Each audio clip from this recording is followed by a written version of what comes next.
Join our membership program, sign up, find out what's going on, become a patron, and support our work. We're doing these amazing virtual live streams covering events, marches, protests, and actions that mainstream media just isn't covering. A lot of these very common sense policy interventions aren't given the space they need. You know, the truth is, before we have the political revolution, we need a media revolution. We really see this opening in the media space, with television transitioning to the internet in particular.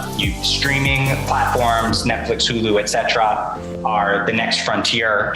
And we're not mainstream media. You're not getting a 10-second clip and a very watered down, whitewashed version of what's going on. Having a media company to support these kind of movement efforts is extremely valuable. People want to talk to us because they know that we're talking to the people. We need a dedicated, empowered, honorable base of people who are willing to fight for what they believe in. This needs to be all of us, not just like watching great content, not just sharing great content, but taking the correlated action and making sure that together these movements are more effective across the board. We are amplifying activist messages, activist movements, activist campaigns, activist call to action. There's no more important work to be done in this country right now, and ACT TV is doing it, and we need you to be a member. Go to act.tv and sign up to be a member today.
The Benjamin Dixon Show is only possible with listener support. Go to www.patreon.com/The BPD Show.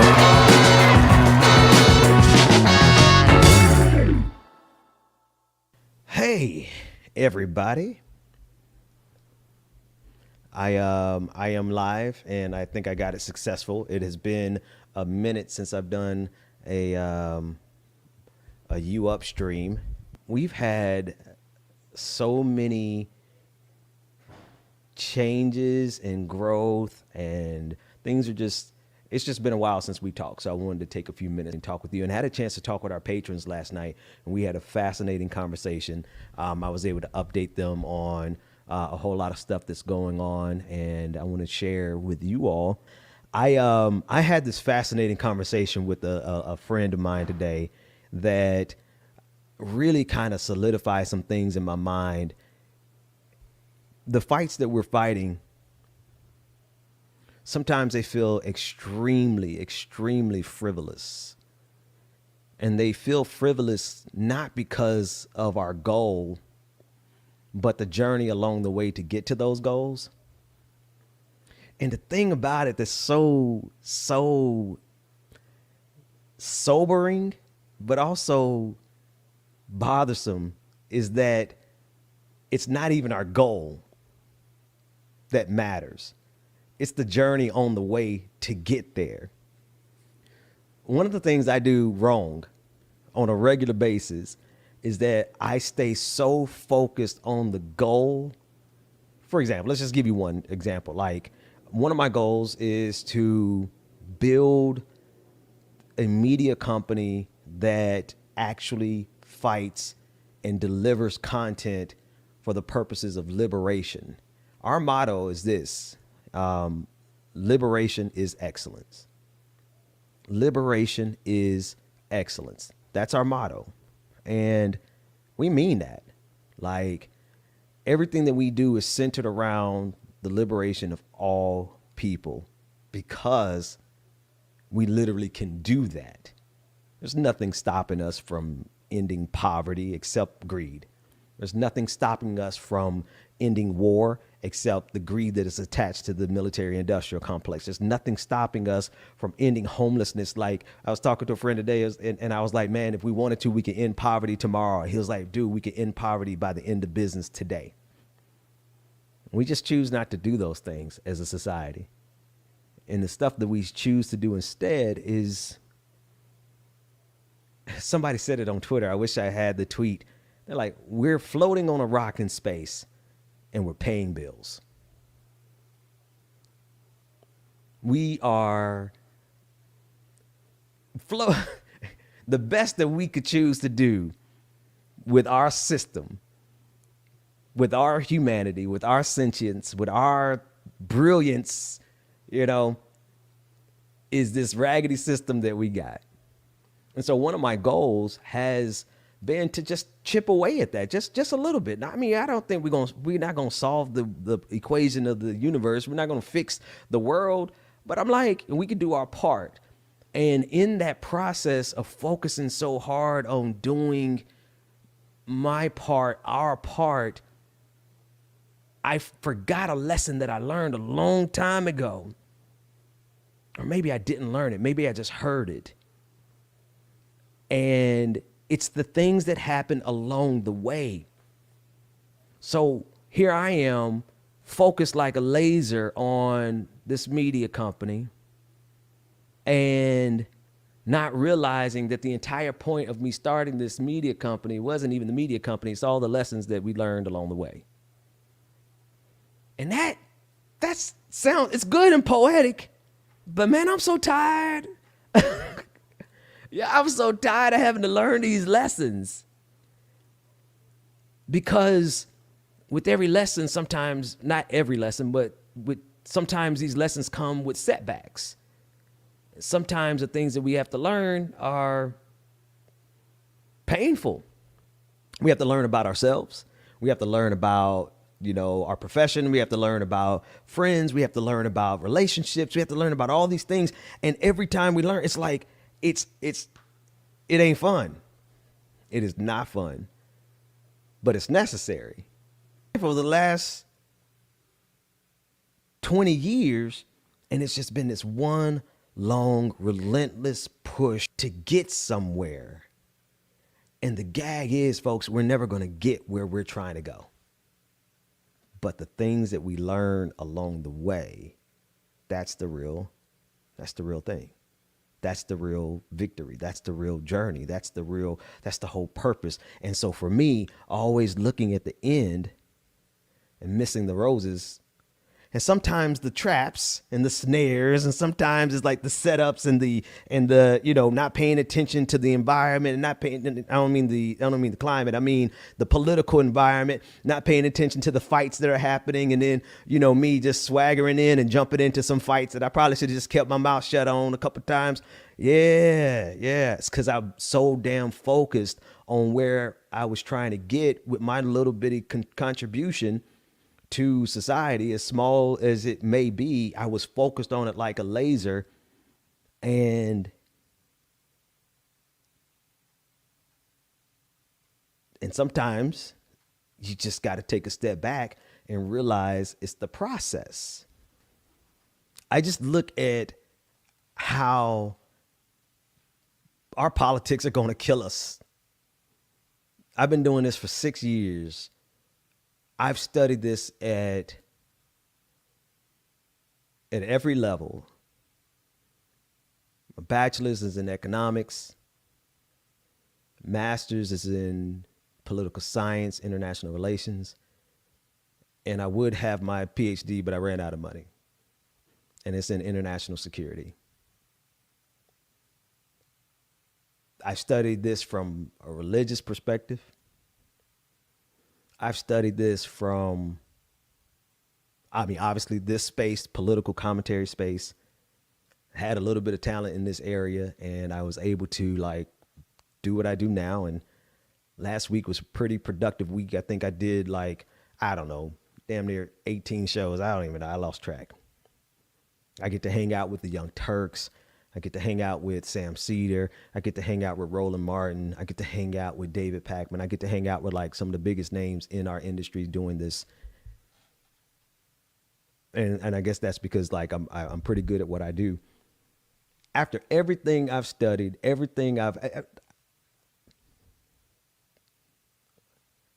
our politics are going to destroy us. American politics in particular is going to destroy us. And I've been so focused on trying to figure out how we stop that from happening that I'm almost missing life. But I just had to pause. Maybe I need to do these check-ins, because just the grind, the constant grind of doing this. And here's the other thing. The grind is, this fight wears you down. And I'm not quite sure how people do this except for divorcing their actual heart and soul from this work. This is our life, and we're fighting for our lives. And so, we're going to have our head to the ground, our feet to the ground, and our hands on the plow, and we just working, because we're not doing this. We're not doing this for the glitz and the glamour, but we do this work because we absolutely know something's got to change. But we're doing this work amongst people for whom this is a game. That they can get clicks, and they can get views, and they can make good money, and they can do this. And it's like, I've done this at every level, and I'm going to tell y'all the truth. If we are not careful, I'm saying this, and I believe it or not, I'm saying this from a hopeful place. And that's why I preface it by, if we're not careful,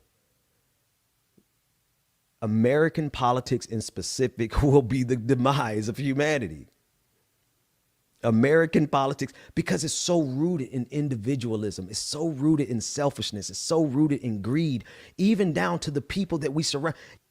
On one hand, you have people who are like, y'all are sellouts. Ben Dixon is a sellout. XYZ is a sellout. This organization is a sellout. That person is a sellout. And I'm in the background, and I'm like, I'm working with these people. I'm seeing their ethics. I'm seeing their work ethic.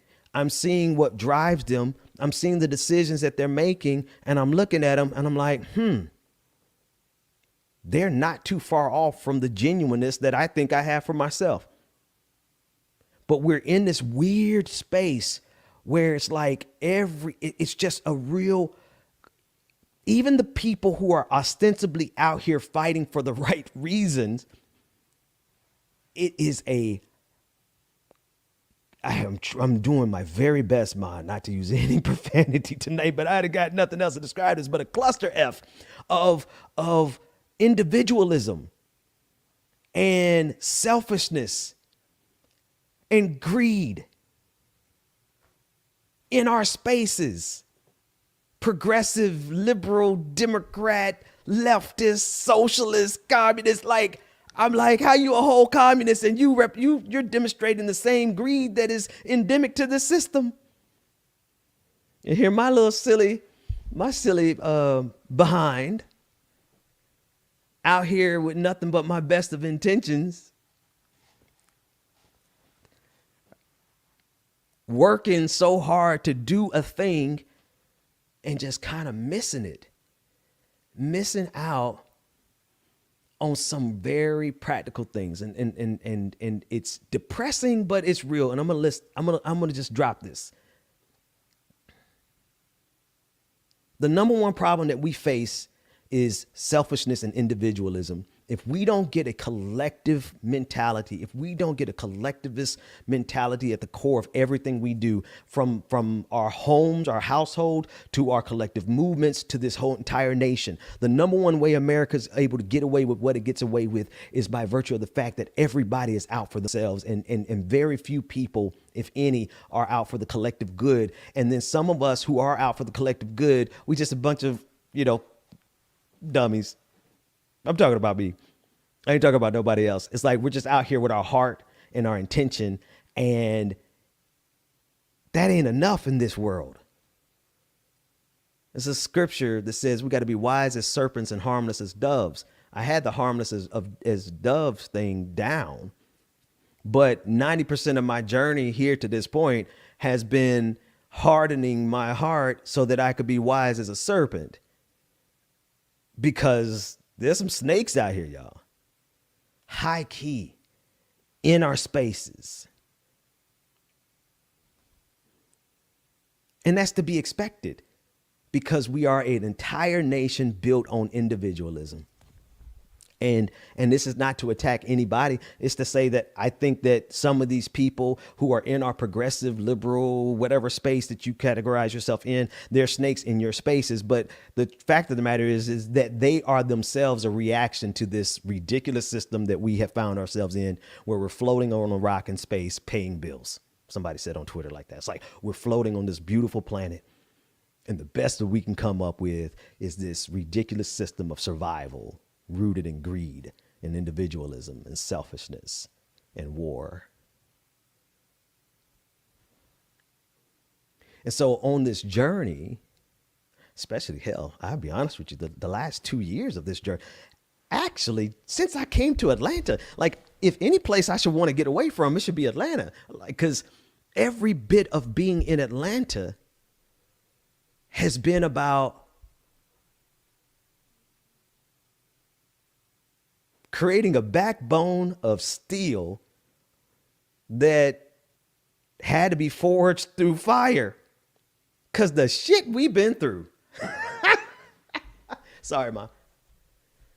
The stuff that we have had to go through just in Atlanta. And when I say we, I'm not just talking about my household. I'm talking about like our crew. I ain't by myself. One of the reasons I rock with Rebecca so hard is because she been through 3 of the firestorms that I've been through. She was right there with me because she was young and idealistic enough to think it was going to work too. Going through those things have been necessary, right? So I'm not complaining at all. It's like, well, damn, I just did not realize that the components that we need to win these fights is a thrashing. The stuff that we have to go through to try to get something done on this planet in our lifetime is because we're all out here trying to survive this unbelievably toxic system that is rooted in greed, and everything around the system is set up to protect the system. So any of us who try to upend the system for something better, we are just there, just getting shot down, sometimes literally. And so this isn't a woe is me in the sense of like, oh, I'm so upset about the stuff that I had to go through. I just forgot to slow down and realize the stuff that we go through is the whole point. The fight that you just had to come through and survive, that's literally the point. Not where you're trying to go, but what you went through to learn the lesson that you needed to learn in order to get wherever you're going to end. How many of you honestly remember the point at which you became an adult? Nobody told you when it was going to happen. Nobody told you that, okay, today you're an adult. But what you realized was, God damn, all the stuff that I've been through. And you just had to make the decision in your own heart to say, I'm grown. I don't need anybody to tell me that I'm an adult because life has already happened. And so what ends up happening is we get so busy with our careers and we're trying to get somewhere. We're trying to move up the ladder. We're trying to move up the corporate ladder. We're trying to get our house. We're trying to get our family. And we didn't pay attention to all the life that happened in between. But the whole point of life is everything that happened along the way. I was taught this many years ago, like before I even got into politics. But I didn't learn it until I looked up and realized I'm just busy out here being busy. And the whole point was all the lessons and all the stuff that I had to go through on the way to a destination that I may not even make. And that's life. That's life.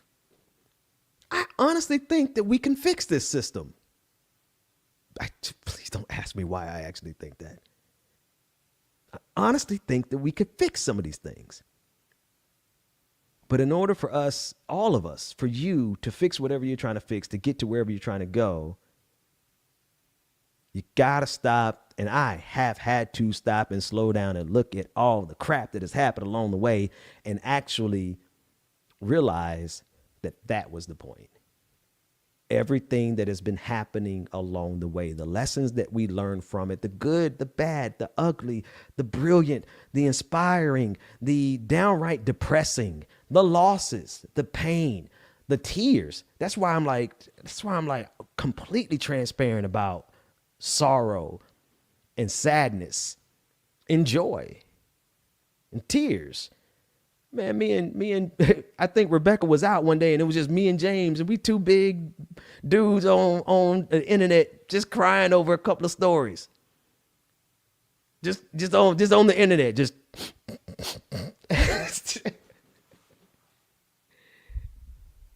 and you know what? Man, let me tell y'all.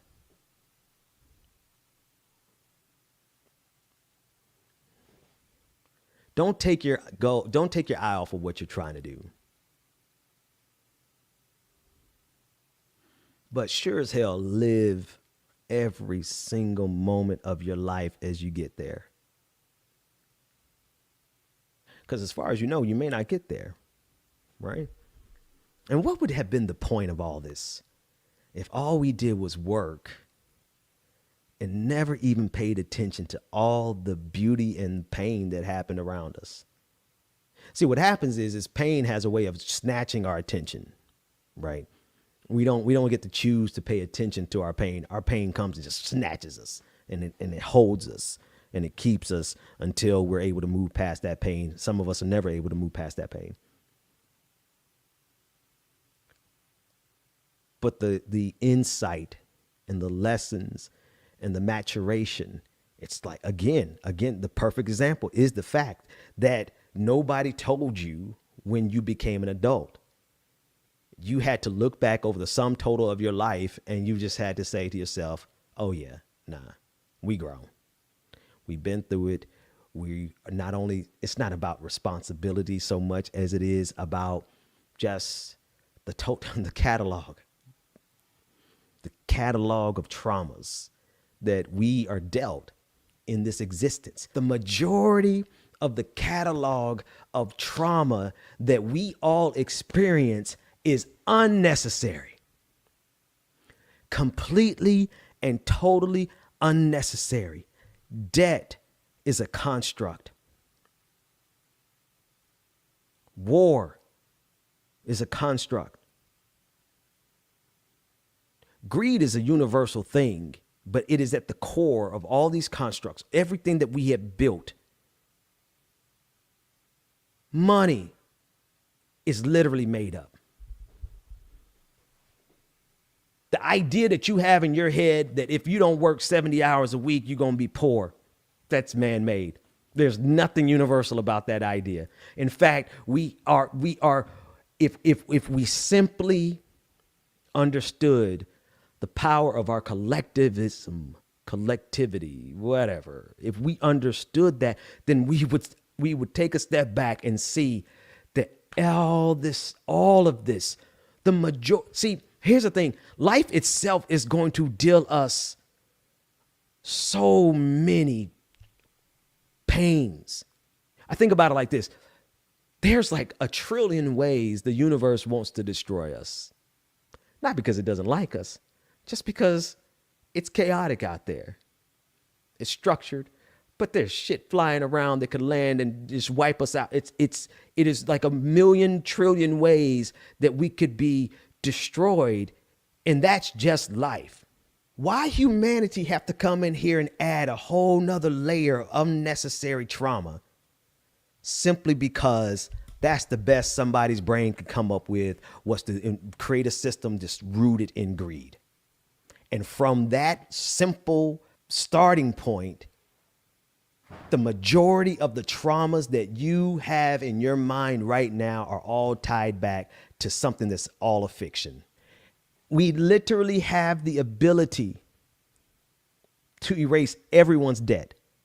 But because of greed, there's no way they're going to do that, because there are too many people who are dependent on that structure for their perceived notion of wealth. Isn't the pain of just being a human being enough? No, apparently it's not. It's not. Because what good is it?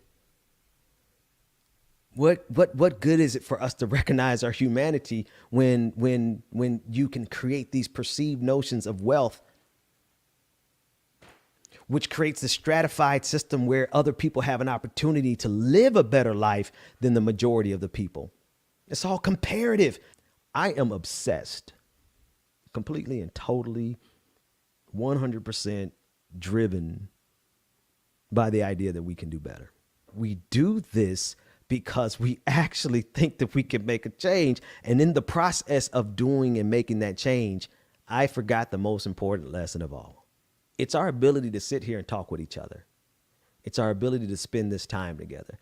It's the journey. It's the fact that I know some of you by name, and then I see, when we can connect with each other and care for each other and love on each other and be kind to each other and to learn together and to grow together, and then sometimes have to go our separate ways, but that happens, right? But it's this journey. It's this journey of life that is way more important than any of our goals, because as far as we know, we may never get to our goals, and we would have missed everything that happened along the way.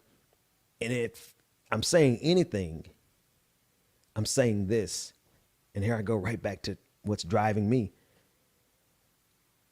We have the capacity to enhance every one of our journeys if we just crucify greed. Then we would instantly be able to change the life journey of 7 billion people, to go from one that is a catalog of traumas to one that is a meaningful existence. But one of the number one reasons we can't do that is because American politics, period. I don't even know if we understand in this country the extent to which we have been drained of our humanity in this country. The extent to which we have been drained of our humanity in this country. And the reason I know it is because I came into this game with my humanity. I'm going to leave this game with my humanity.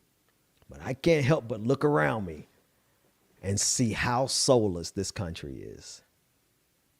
And it's all because of greed. But here's the good news. The good news is that there are a couple of us who are actually crazy enough to keep trying, and we're going to keep trying, and we're going to keep pushing, and we're going to keep getting the message out, even if it's one by one. And what may end up happening, and I have to come to terms with, it very well may be that somebody's in the audience who's listening to this and it clicks, and where their skill set meets their opportunity, they will be able to move the ball. So that while I'm fighting so hard to get to my goal, it very well may be the case that it's somebody in the audience who's able to get to that goal. I think our greater humanity is going to win out. I think it will. Because if we just do one very complicated but simple thing, there's no way that we will continue to lose to the rulers of this world. They have drained us of our humanity, and I think people have just genuinely forgotten how brilliant it is, how brilliant every life is. I think that's the number one thing that we've forgotten in this country.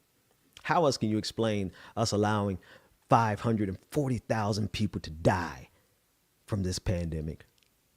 And if we can simply just start spreading that message where we help people to understand that I am only as important to this universe as you are to me.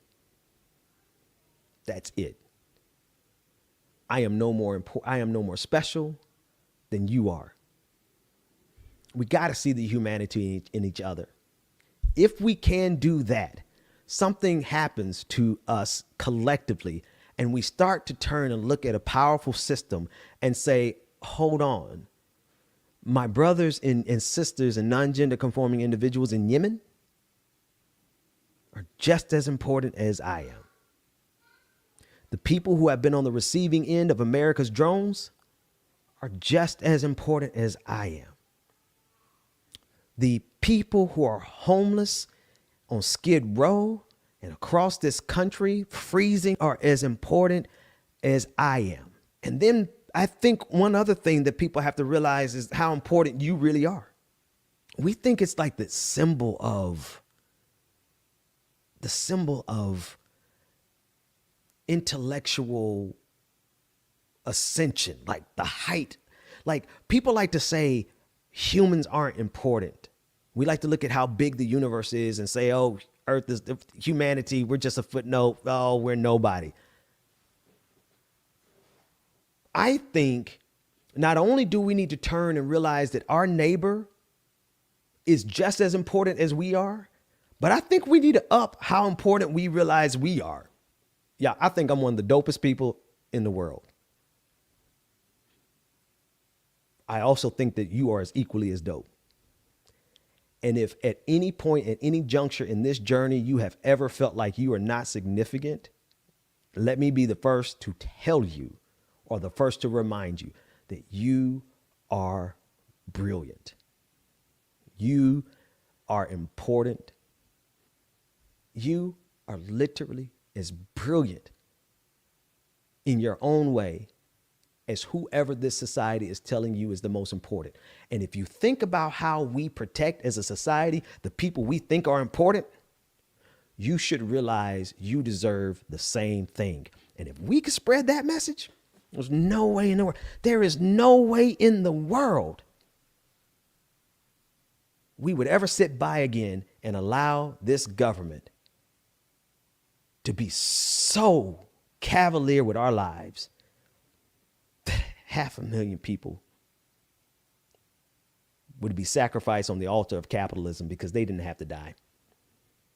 No, what had to happen was these corporations had to make their money. You know, in the midst of us trying to save the world, let's not ignore and understand the beauty of what's happening around us in this world. Because then, damn it, I would have missed all of this. And I would have missed the fact that every single one of the scars that I got over the last 3 years of being in Atlanta, I mean, hell, I had plenty of scars in Boston. But these particular sets of scars have been deeply rooted in the fact that for us to get anything done in this system, we're going to need some people with backbones of steel. And you don't get that just by sitting behind a computer screen. But I do believe every single one of us has something to contribute at a level that your journey is going to prepare you for.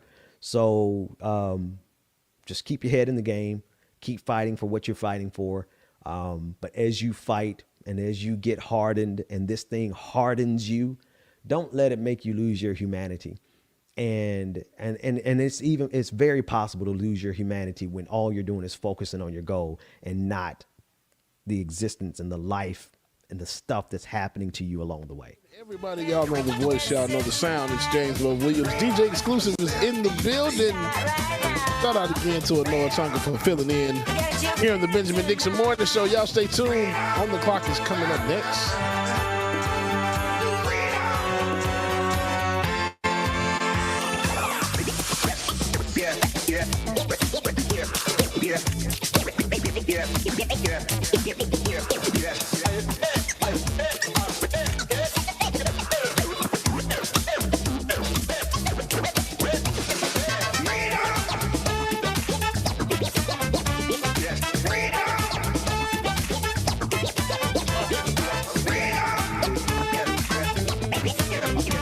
We still here?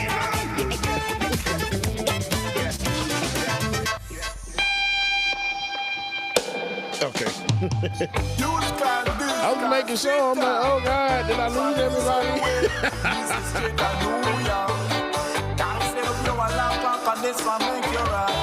Good morning, everybody. Good morning, Juanita, Jason Dickcraft. What's going on, Snack Panther? Shay, good morning. Ben Cycle, Roy in the W, Kitty Muse, good morning. Rhonda Smith, Jessica Marrow, Melanie Dennis, good morning. Shout out Roller Dragon, what's going on, Roller? Good morning, Mama and Daddy. I know y'all listening. Good morning to y'all. Mary C. T. Twitty, good morning.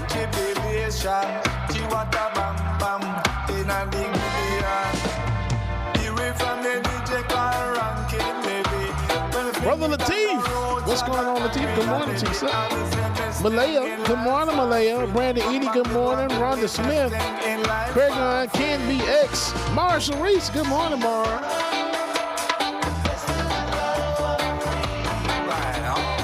Anna Hart, good morning.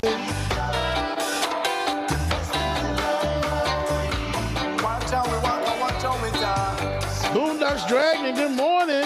Laser Sword, Promise Fested. Good morning, y'all.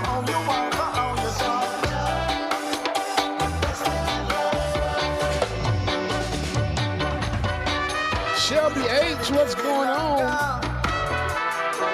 We never get weaker. Ron Foreman, good morning. Nicole Howell, good morning.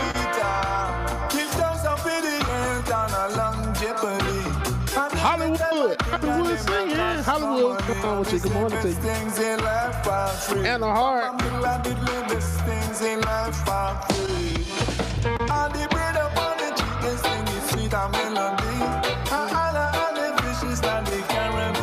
Truth the Dragon, good morning, Truth. I hope you're feeling better. Best things in life are free.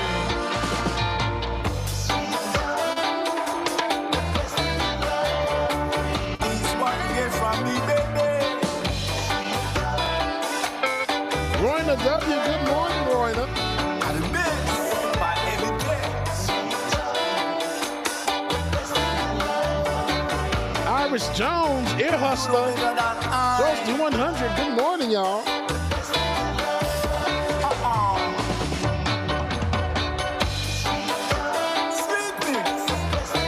Shelby H, congratulations. Shelby H finished law school over the weekend. Shelby H, congratulations to you.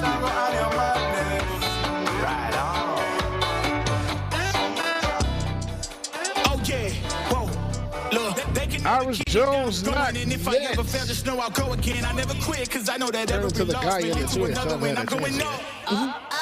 I bet when I land, they gon' tell me it's luck again. See that I'm winning, it's harder to watch. I'm setting the stage, you should give me my props. You ain't got no soul, you lacking the spirit. You talk out your neck, I'ma show you I'm with it. I would really hate for you to sit and watch me win again and win again and win again. I know it's probably getting on me and when I'm synonym. So if I ever win again, there's nobody the minimum. I didn't have to sell my soul.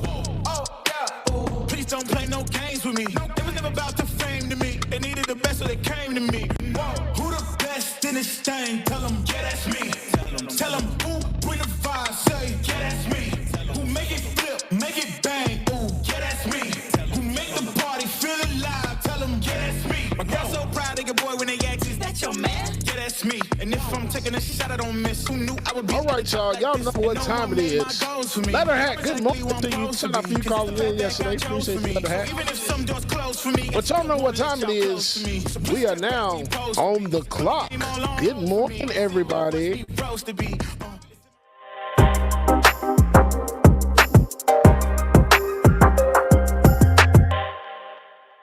Good morning. A new report has been released by the Minnesota Department of Human Rights. This report has been being in the works for about 2 years now. And basically what they've determined is that there's been a patterns and practice of racial discrimination by the Minneapolis Police Department. And no, we're not surprised. This confirms, affirms a lot of things that we both have observed with our own eyes, heard from members of the community and whatnot. But for me, I feel like the publishing of this report is what journalists need in order to say that there is corruption within the Minneapolis Police Department.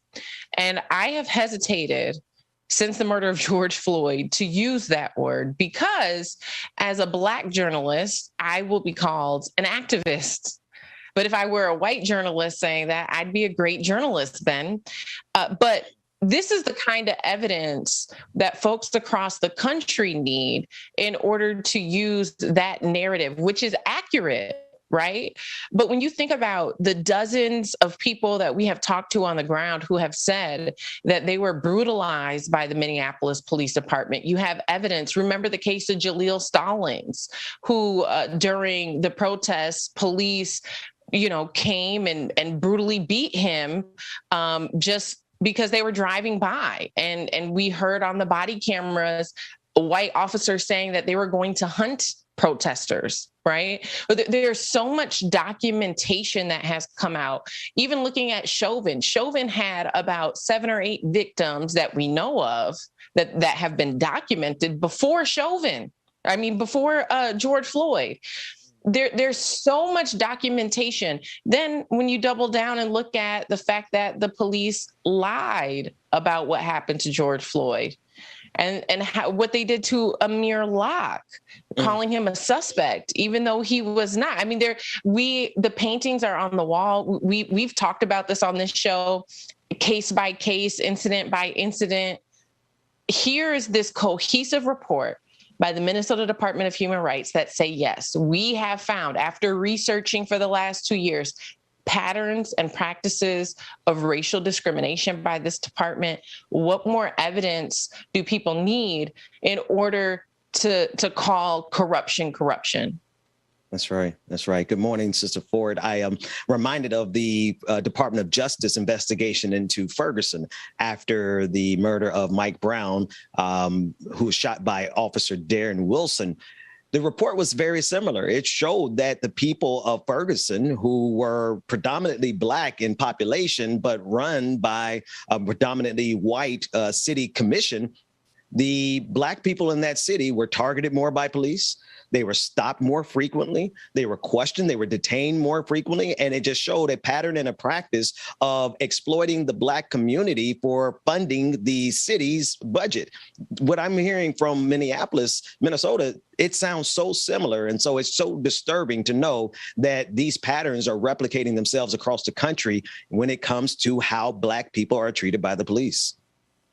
Well, then here's the larger question. If we can do these isolated explorations, we can go into Ferguson, DOJ can investigate there, the Department of Human Rights here investigates here. And also there's still the DOJ investigating here too.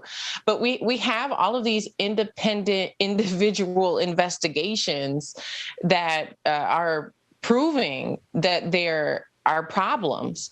When is there going to be a nationwide research done and and acceptance that there needs to be an overhaul, because this no longer, as we've seen over the last 10 years, this is the issues that communities of color are having with police is not isolated to one city, one county, or one state. These are problems that are existing, that are showing relevant all across the country. That's right. So while we can go in department by department and turn the stone over, do some research, find out basically what we already knew, at what point are they going to do a collective study across the country and see if there's enough evidence to say that there's a nationwide problem? And I hate to say this because I feel like we collectively decided there was a problem 2 years ago after the murder of George Floyd, but the George Floyd Policing Act still hasn't been passed on a federal level. That's right. So that's right. So do we need more evidence? Because, okay, we found out, okay, Minneapolis Police Department's a problem. Okay, we can fix that the same way we fixed Ferguson. But what about Baltimore? What about Chicago? Right. What about Atlanta? What about the Louisiana State Police who lied and said that Ronald Green died in a car crash when really 2 years later, when the media got the body camera footage, they found out that the police brutally beat him to death? This isn't isolated to just Minneapolis, to your point. Yes, it's Ferguson. Yes, it's Baltimore, Atlanta, Chicago, Louisiana, you name it. There's a systemic problem here with the structure of policing across the country. And I thought we agreed we were going to address it 2 years ago, but here we are. That's right. And it seems like the finish line keeps getting moved further and further back. Exactly right. Because you have to understand, I mean, the audience, everyone, just take into consideration, our fight for Black lives comes into direct competition with police officers' agenda. I mean, every time we make a move towards justice for Black life, we see the full force of police unions, of political parties, of all types of organizations who help move that goalpost, Georgia. Every time we get a little bit closer to justice, they change the paradigm. And so now we're not only having conversations about whether or not police officers should stop killing us, we're giving them more money. Right? The goalpost has been moved so far that not only is there no accountability, we are still rewarding the people who are systematically killing us on a regular basis. And then you have situations like what happened in Grand Rapids with Leoya, Patrick Leoya. And the thing that I have seen is, since the murder of George Floyd and being so close to this issue and covering police killing after police killing after police killing, you see a shift in the minds of people who at one point were on the side of the issue where they knew something dramatic needed to happen, whether it was reform or abolishing, right? I've seen the transformation of the minds. People are like, something has to change. Well, then all of a sudden crime goes up. Well, no, actually, let's keep the police and let's just do some diversity training. Right.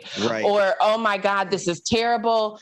Abolish the police because they were slave catchers and they're here just to kill us. To, well, that person shouldn't have done X, Y, Z, and they would still be alive. And so the passing of time without any action being taken has also fractured the collective, the unified voice that was there, right? The passing of time has allowed enough other events to happen to change people's minds. Think about it. If you stand in a line for an hour, you might change your mind on whether or not you really want what you came for. If you have to stand in line for 2 years for change, are you going to keep standing in that line asking for the same thing? Or are you going to get distracted and see something else happening and say, well, actually, we don't need all of this change anyways. Let's kind of keep things the way it is. And so I've seen people who were so dead set on something has to change fundamentally in our nation 2 years ago to now the crime or, one justified police killing. And people are like, well, it's not that bad.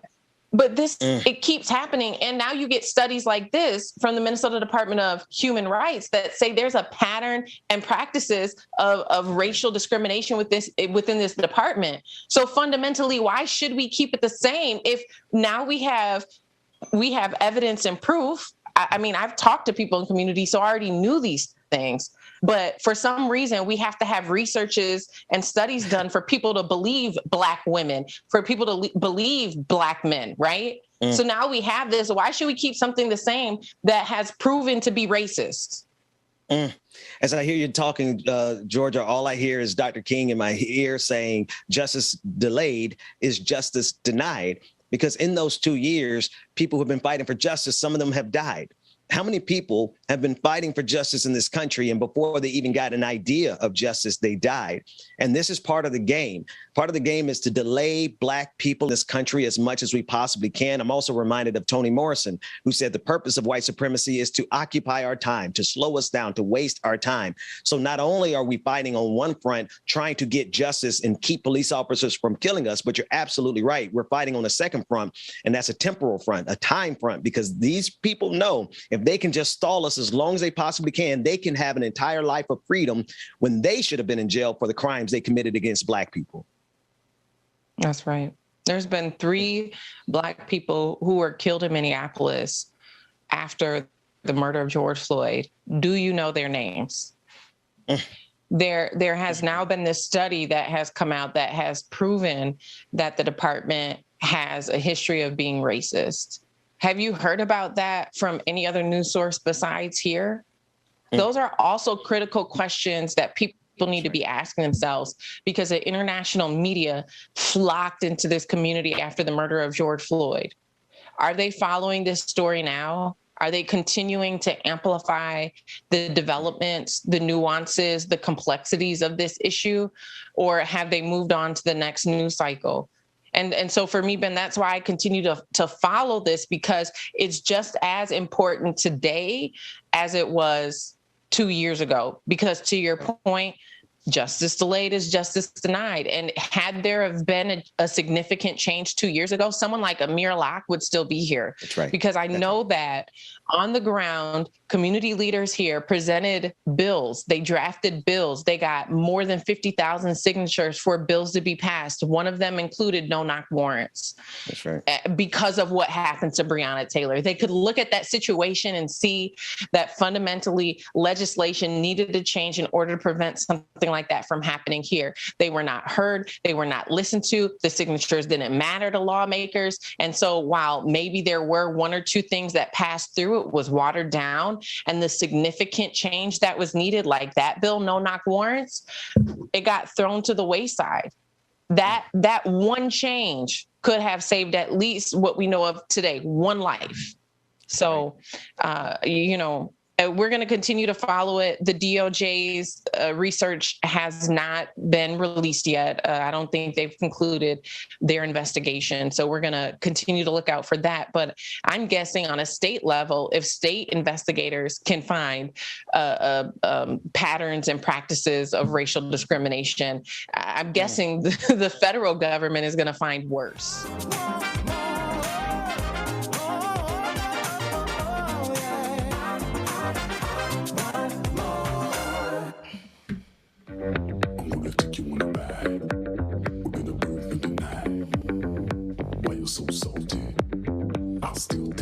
All right, y'all make sure y'all stay tuned, like it or not. Going down next. You sure you can handle? We be faster than Django. Pixie on the moon. Good to see you. Good morning. When you're so salty, I'll still take a bite. We can take my Lambo. I'll put on a tight show. Katrina, good morning to you.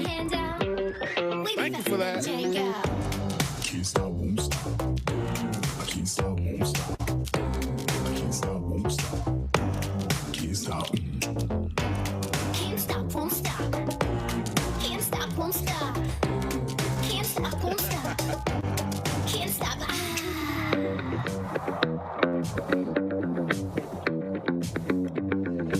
Woo! All right, y'all. I joined the gym and said to the trainer, I want to impress beautiful, beautiful girls. Which machine should I use? He said try the ATM outside.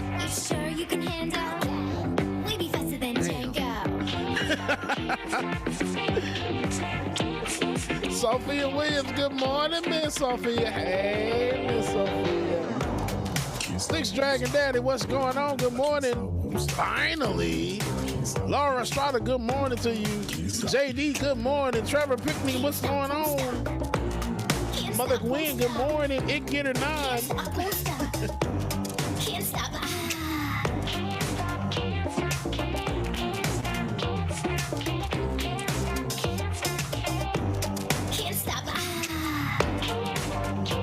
Sorry, sir.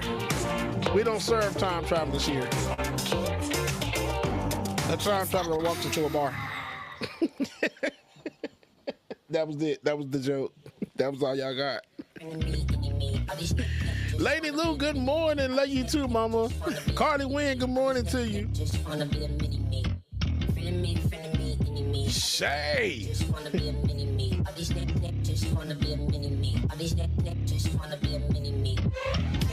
Ism Onassis, good morning.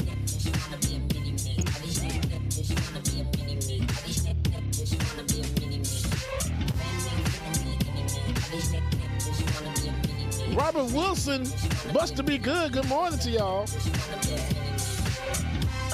I'm about to go cool. Leave my head is red like old new. Yeah, trying to get the green like it's Whole Foods. Couldn't take my style and now you so blue. Yeah, now we don't need know you. Your hometown, we don't need go to. Trying to get it worldwide, global. Looking like a show you been killing this is go to. Skrilla, the whole man killer. Life so free, can't no man kill him. Came from the bottom, was a Tyler, good morning, Tyler. Man with no family, don't JD, yes, UFOs are real. Survive through the wreckage. You should go look for the exit. New sheriff in town, I get a little reckless. Mr. Memo. All right, y'all. Y'all know what time it is. Let's go ahead and get this show started. Yeah. We had to wait. Y'all know what time it is. Good morning, y'all. I had to go ahead and start and delete some stories my damn team. Good morning, everybody. It's time for Like It or Not, y'all. 9 a.m. to 10:30, yeah. Like It or Not is on your channel, yeah.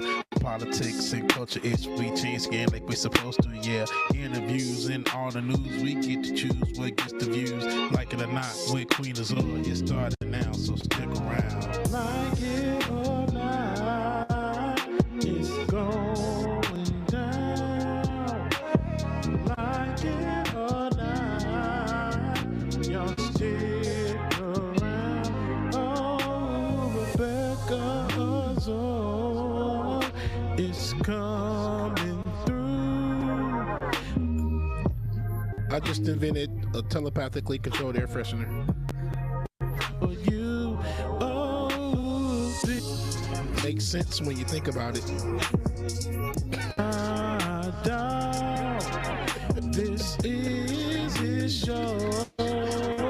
He's a politics bro. I am your DJ. DJ exclusive. Y'all know who I am. I stay dropping them jams. Like it or not, it's going down. Like it or not. What do you call a zombie who writes music? Around. Oh, a decomposer. Like it or not, it's starting now. Just so everybody's clear. Like it or not. I want to put my glasses on. To go down. Like It or Not with Benjamin Dixon starts now.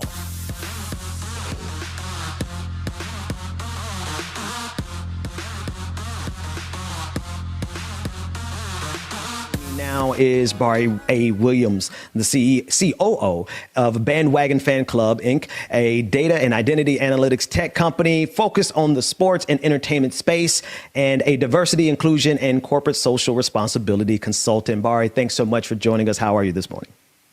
I'm good. Thank you for having me. And that music he was playing is, I feel like I need some jerk chicken and some something. Hey, the DJ, he has us going every single morning like that. I don't know. Sometimes it's like we need to go to the Soul Train line. Other times it's like he just takes us wherever he wants to take us. But listen, thank you for joining us. And honestly, like there's so many things that I want to talk to you about, but I kind of want to just pick up where we left off, talking about these police officers, the FBI, all of a sudden pretending like they can't find people and they're looking, they're crowdsourcing it, fine and good. But to me, it seems like they seem to have all the technology in the world when it's time to find Black Lives Matter activists or trying to find people they think are part of Antifa. But it seems like they have to crowdsource this particular effort. What are your thoughts about that last story we were talking about? I think it's ridiculous. It's probably the best way to sum it up. And I worked at Facebook, so I know exactly what you were talking about in terms of, we have all the ability, and people tag me in photos that I didn't even realize I was in the background of. So like you get a notification, you are tagged and this person wants to tag in this photo. No, please don't. This photo's from 2010. And also, why is this automatically tagging me? So they definitely have the facial recognition capability in order to facilitate that. It's just a matter of they don't want to use it for those purposes. And what's interesting to me about that is there's a level of insular protection, which you were talking about. Some of these people, these officers would find their cousins or their brothers or their sons. One thing I would applaud is the people that came out on Twitter and were saying, that's my mom. And were identifying their relatives, which I thought, that is what good allyship looks like. It isn't going to, the Juneteenth celebration and doing the cha-cha slide with your uniform. So, I mean, that's not it. So, but you also have the insular layer of protection. Remember, there was a state representative from West Virginia who just got elected, and he was part of the insurrection. So you have people who are part of these state governments, and let's go further down that rabbit hole, these state governments that are proposing certain voter restriction laws. And now it's like you're storming the Capitol. And there were so many people that day where I'm just like, it's very clear someone could easily identify you, like the dummy who had on his work badge with his name on it. Oh my God. So you were just going to go storm the Capitol and then clock in? And what's so interesting? Yeah, they don't think, no one thought it through, but they have that right. First of all, let me start here. Your hair looks really good because we're talking about that behind the scenes, but your hair looks great. But they didn't think it through. One reason why was because they knew they were going to be protected. They knew that some way, somehow, if they didn't get me or Billy Bob, they was going to get one of us, but we were going to be protected somehow. Some of them didn't get protected. And some of them did, some of them are, most of them are, but they ain't gonna get everybody. And that's the problem. Like you said, there's the facial recognition available. There is all of that. But you said something too. You was like, we are our hands have the same blood on it as far as getting these people to the cookouts, right? I don't even want to go to the cookout no more at this point because they done invited everybody. The food ain't got no salt at this point. But you said something while we were talking in the back, and that was basically we have something to do with some of this popularizing this Black and white folks dancing on social media and things like that. Let's speak more on that. Great. So there's I'm an AK, so that's fantastic. I have swords that are of different hues. Great. But just because they can, hop in the stroll line and are on beat, that doesn't, and it's the same thing that we do with police officers, right? Is the idea that, okay, this police officer came to the Juneteenth celebration and did the cha-cha slide, or this person came to, a AAU game and handed out ice cream, or, helped sponsor a police athletic league. And that's all fine and good. that doesn't mean you actually know their politics and if they are actually, if they are an ally or if they are complicit. So it's fine to come to, you know, something once or twice a year. That does not mean that you are an ally. That means you showed up to 2 fun events. Right. Like, that doesn't mean anything. So to me, we're also complicit in giving people passes because they participate in elements of our culture. That's a whole different conversation for another day that we should definitely have. Is what we give away and what we keep. And the simple thing of that viral video of the girl in the Uber, and she's Persian and she's yelling the N-word at this Southeast Asian driver, and 2 Black girls are kikiing about her doing it. And that's how people get lazy, and that's how they feel too comfortable, because you're sitting there laughing with her instead of telling her, you need to keep that out your mouth. Right. Right. And it furthers, I think the part of it that is so destructive is because in those moments that they have these viral videos, and it's directly tied to all the stories, because 2 of the officers dancing in the Black Lives Matter video were part of the insurrection. That becomes literal propaganda. Those videos become literal propaganda that is wielded out every single day, pushed out to make it seem like there's not a systemic problem. And then we take a look out of Kentucky, like the Breonna Taylor killing, and the fact that now the officer, Kenneth Walker, is walking free with no charges against him. Like this is part of the same system. And I want you to speak to it, like how that propaganda goes towards protecting and insulating this systemic problem that we're facing every single day. So it's like in one day we're saying her name, Breonna Taylor. The next day, something on social media is pushing that propaganda that led to her death.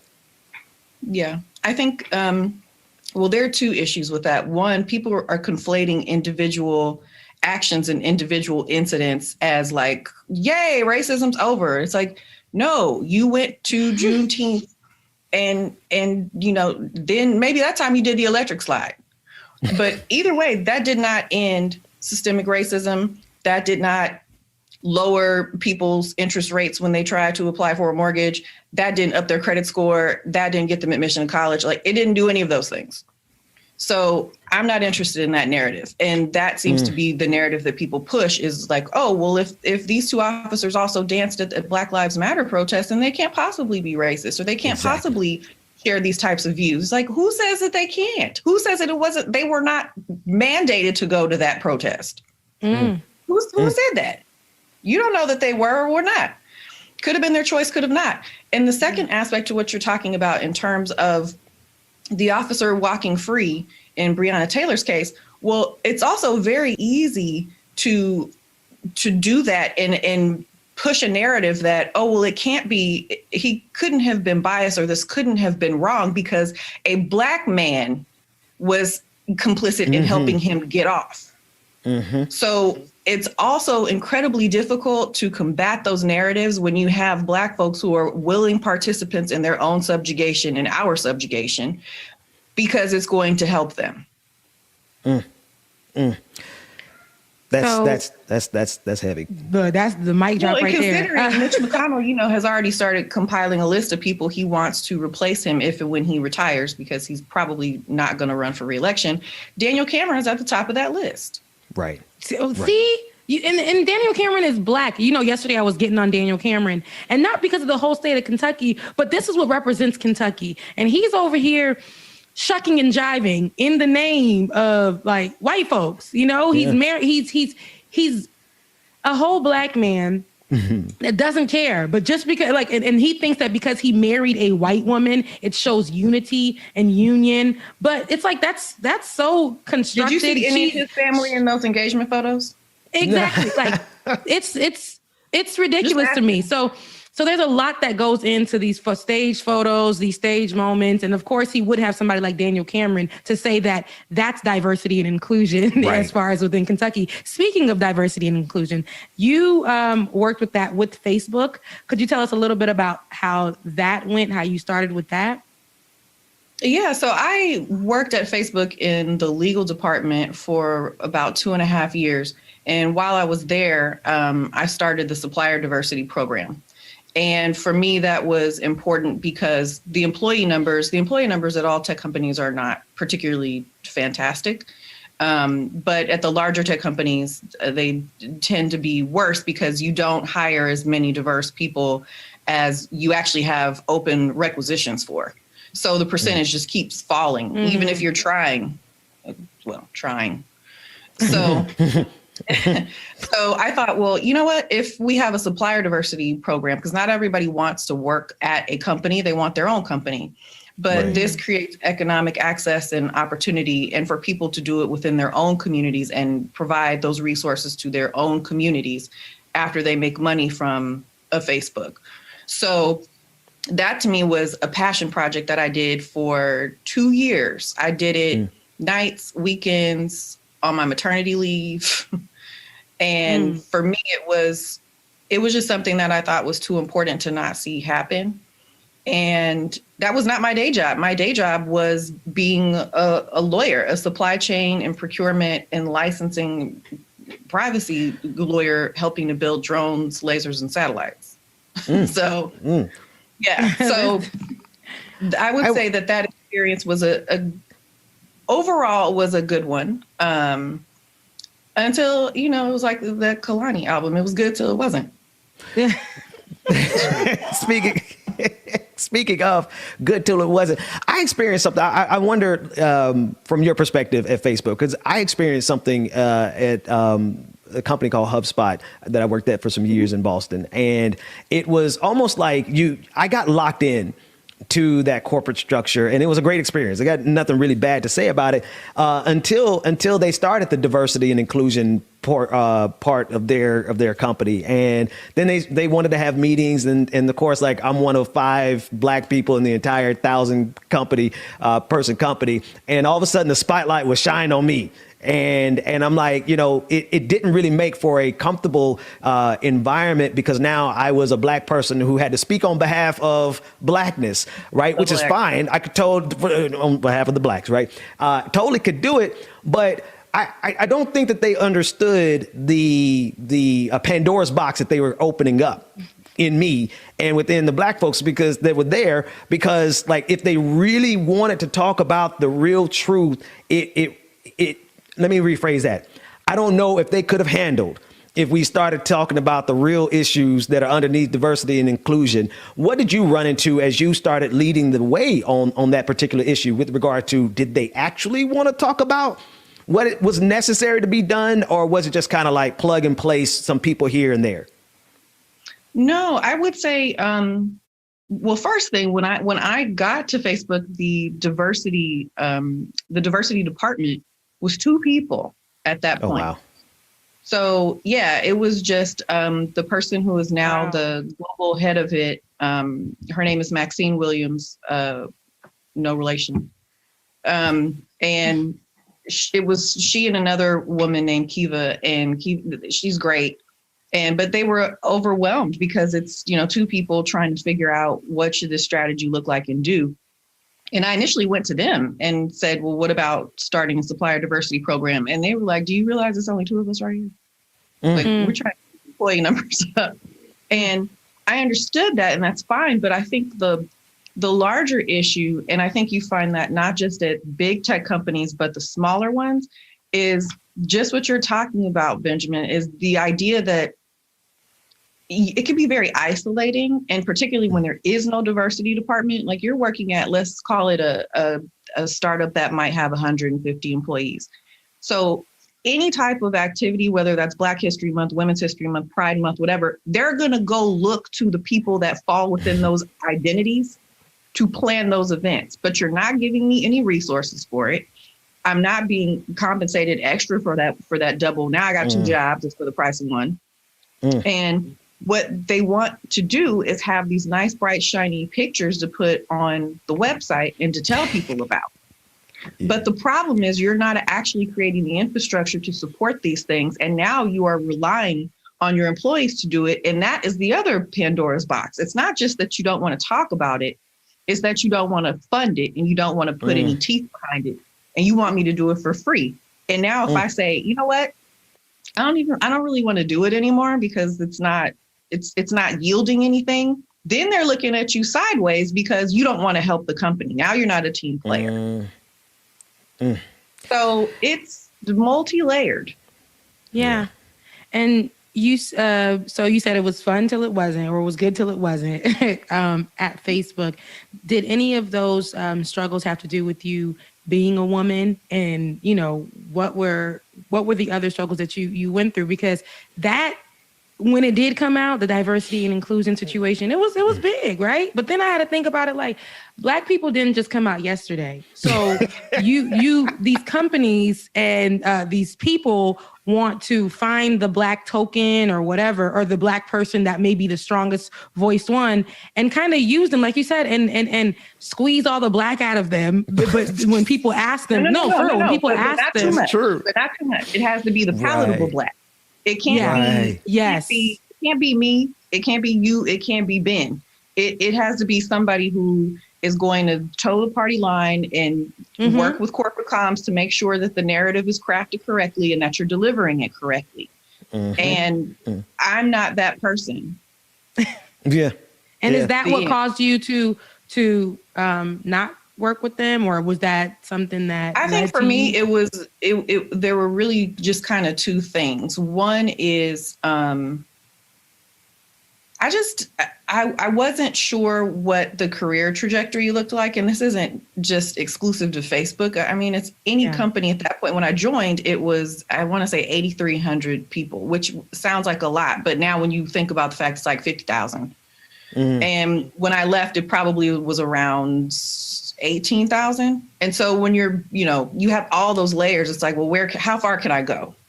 Right. And how far do I want to go? And is the person that I report to, who has to advocate for me in those rooms that I'm not in, is he willing to advocate for me for how far I will go? And the answer to that I found was no. Wow. I'm as you talk, like it's not triggering, but it's just reminding me of so many memories. I never forget being in the PhD program that I didn't finish, but that's a whole nother conversation. They, when they were doing diversity there, for our weekend PhD, all the stuff that we're doing, they were like, we need a Ben Dixon. And they literally came and found me on the other side of the campus and pulled me in to take a picture so that they could show diversity. But then when the rubber met the road, I ended up having to go almost to war with them because of how they were treating me behind the scenes. And so it's just like this tokenism that they want our representation. They don't want our voices. And that's something that I feel like, I don't know how many people experience that in corporate America and in academia, but I just feel like everybody, all of us Black folks who are in those spaces are getting a dose of that on a regular basis. Yeah, and it could be academia, it could be all these spaces, and that's why I asked Bari the same thing. Like, you were at Facebook. People probably assume that because diversity and inclusion was created, like, it was just like this Black protection and it was this and it was that. But I remember working for another company, and they hired me because at the time I wore my hair big, and they were like, and then you're Haitian, you speak another language? Oh, this is great. But when I started talking about Colin Kaepernick, they no longer wanted my voice. Yeah. They didn't want me. They said, we got 2 Black anchors. This is going to be great. This is going to be great. It was me and my other colleague, both from FAMU. They literally said this was going to be great. And then as soon as we started getting Black and using our Black voices, they was like, this is too much. They shut the whole damn company down. Quiet. Yeah. No. Yeah. I want to shift gears just a little bit here with the time that we have left, because there's another side that I'm definitely curious about exploring with you, and we probably have to take it up at another time.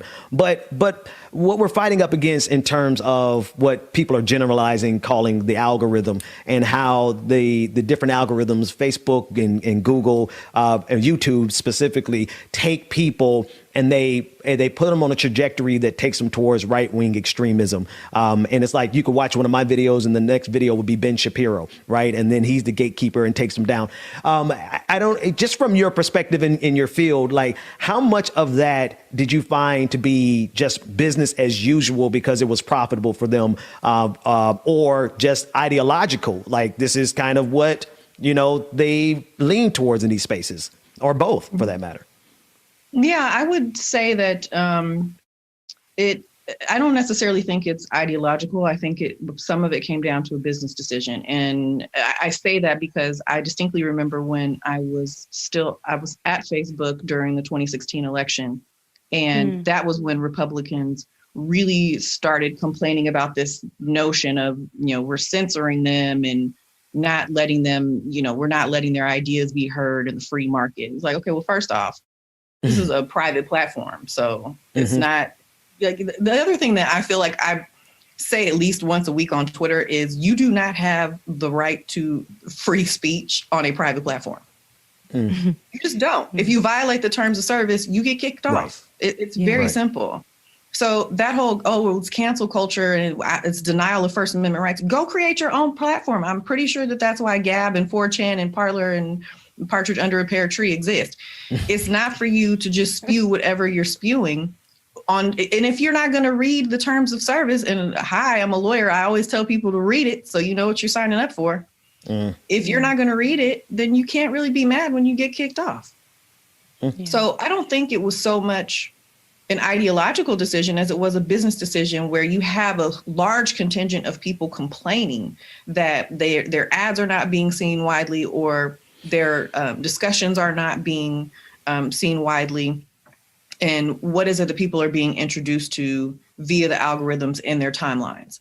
And so I think that is what motivated them to shift gears. I don't think it was an ideological thing at all. If anything, you would think that the majority of these folks, if you look at the donations of some of the C-suite of a lot of these companies, they play both sides.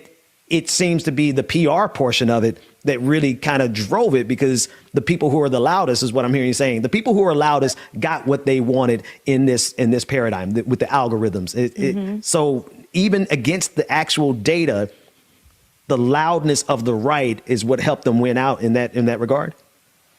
Yeah, I think it's just, it's I don't remember what's the exact phrase. The squeaky wheel gets the oil. Yeah. Such, but that's basically what happened is, you have a contingent of people who came to the Valley and went on basically an award tour to complain to Facebook, to Google, to a bunch of to Twitter. They went and stopped at all three of these places and just straight up complained. And it worked. And it worked because their voices are primarily usually the ones that we hear or we see. Meanwhile, we over here like, Lord, can we just get a view, Lord? I'm actually curious to see how that is going to morph when you think about new platforms like Clubhouse. How is that going to change the conversation, particularly when you look at it from the standpoint of there's no real moderation going on there now. So I stumbled into a room, I want to say about a month and a half ago, where a rapper was given erroneous information on criminal justice reform and pardons. And I was like, leave quietly. Yes. So, we talk about this. Look, before you get out of here, Bari, we talk about this all the time. And I'm always saying, Clubhouse is kind of reckless. You could just walk into rooms and people who have no place to be saying some of these things literally just create rooms, to them.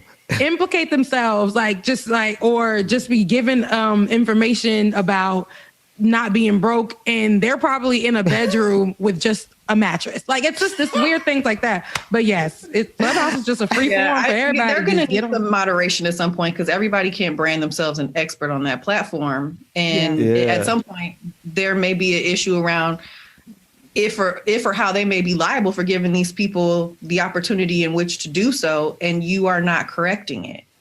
So We'll see. We will. But yeah, we will definitely see. I had to tap out when I saw a room called "How to Get a Sugar Daddy in ATL." I was like, you know what? Girl, that's the only room you saw. Girl, it's a lie on that. I saw that one. I said the devil is a liar. Anyway, so all right, thanks so much for joining us. There's a lot of conversations that I want to have. We'd love to have you back anytime that you're available to dig into these topics a lot more. Bubba, I heard that you had a story with another one. We're going to let this right-wing pastor's unbelievable homophobia. Now, I didn't post this story, but I haven't heard it, so I'm interested to see what the clip is and see what he said. So, David, go ahead and play that. And I think after this, we discuss it, we'll play that other clip after this. I think a lot of this hate crime stuff, which was really generated primarily to protect homosexuals from bullying and assaults, I think a lot of that stuff is to protect against when people are improperly approached and may react violently. Say, for example, some homosexual approaches a man who is heterosexual, touches him the wrong way, does something the wrong way, and the man pushes him or maybe punches him or just responds in an angry way without thinking. That then becomes a hate crime.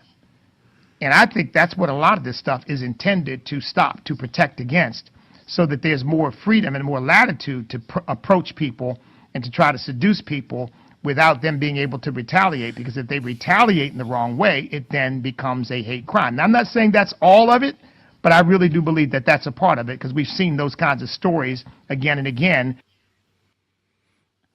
Let me go ahead and take this real quick. I'll tell you, for all my straight people out there that don't know, we're gay for us. We ain't gay. Wait a second, y'all. Every straight person out there, just because I'm gay, don't mean I want your ass. Literally. Okay? I don't want you. I'm not checking for you. I'm gay. This is my lifestyle. Ain't got nothing to do with you. So if I say that you look nice, take the goddamn compliment and go on. It don't mean that every gay person in the world is trying to sleep with every straight person in the world. It's just not going down like that. And so many times that I feel that is the interpretation, that just because I'm gay and you're straight, you think that I'm checking for you. Ain't nobody checking for you. Ain't nobody checking for you at all, bruh. So you can go on somewhere. This man right here, for it. And that's one of the main things with our older community, African Americans, Black, white, Latino, everybody. There's this issue or this thing that it feels like we're trying to put our gay on you. I'm not trying to put my gay on nobody. This is my business. Like I've talked to a lot of friends before, and I said, right now it's popular. It's very popular and mainstream to be gay. I'm an old gay. I was born in 1978. Been doing this night for a long time, but still, I'm not trying to put it on you. This is my life, what I'm trying to live, and do marry who I want to marry. Simple as that. And the video after this will break this down so much, because growing up, hearing about certain things, it made you afraid to want to be gay or want to come out of the closet or express how you feel, because you're worried that you were going to get your ass beat. Simple as that.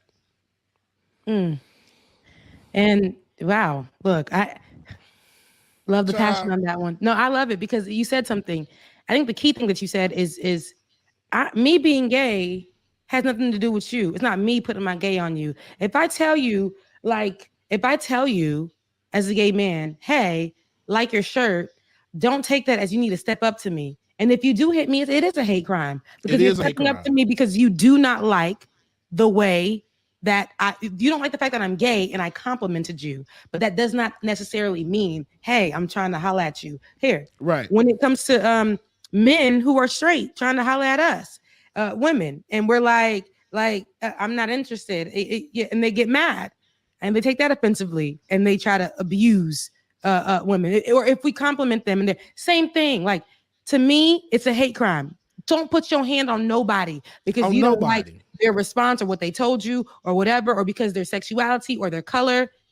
And I like how you said, that's my life. I'm not trying to put my gay on you. That needs to be on a shirt. I ain't trying to put my gay on you. Look, nobody wants you. You know what? Ben, I hope you taking notes, Ben. Like it or not, on the front, like it and or on not, the back. merchandise. I'm not trying to put my gay on you. I am not trying to put my gay on you, sweetie. Not trying to put my gay on you. Yeah, but so yeah, go ahead, Rebecca. No, go ahead. Oh no, I was gonna say that this next video, like I was saying, growing up growing up black, you already know we have our struggles. Rebecca, you know, Ben, you know, and I wish Ben could come in on this as well too, especially in this conversation. But growing up black, it's an experience in itself. You're taught that you have to be a certain type of way, that you're raised to do something. Like you go to church and that you need to, you can't say this, or you have to be this one way. Marriage is between a man and a woman, nothing else, nothing more. You always taught that I have to marry a girl, I have to date a girl, that all this stuff. So that's not how it was. Can you imagine how myself and some other people that may have been gay at the time, still in the closet, how they felt not being able to express themselves and hearing this thing come through? It really demasculates us. And like now we separate and we don't want to go through it.